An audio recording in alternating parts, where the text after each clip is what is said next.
operate a drone for a few $100 these days. People are already using drones for commercial use, like taking pictures of real estate for sale, and Johnny Law hasn't really gotten involved. They don't seem to mind that too much, even though it's technically illegal to operate unmanned aircraft systems in the US and can result in a $10,000 fine. But there aren't really any federal regulations about who can fly drones and what they can do it for and all that. But lawmakers do apparently mind when journalists want to use drones to get close to a news story. That they cannot have, as evidenced by what's happening in Connecticut. Police there recently encountered a journalist named Pedro Rivera using a drone. He was flying one over the scene of a fatal car crash in Hartford. Police questioned Rivera and didn't arrest him for anything, but they did contact the TV station he works for, telling them he interfered with their investigation somehow. As a result, Rivera was suspended from his job for a week without pay.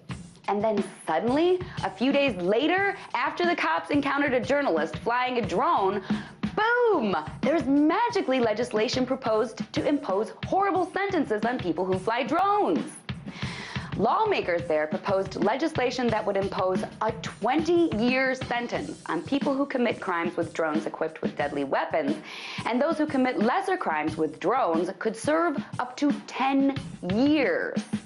Rivera filed a lawsuit in response, claiming the police violated his First Amendment right to free speech, as well as his Fourth Amendment protection against unreasonable seizure. He also made the point that he was on public land, shooting a scene in public view. And the founder of an organization called Professional Society of Drone Journalists made the point that this case is a total double standard, since journalists are allowed to use long lens cameras that can be way more invasive. So, a journalist uses a drone to try to get a story, and now there's legislation being proposed to severely regulate drone use. Because apparently in the US, you can go ahead and use drones to sell real estate or kill children on foreign soil. Just whatever you do, don't use them to disseminate information. That is something Johnny Law just won't tolerate. Tonight, let's talk about that by following me on Twitter @TheResident.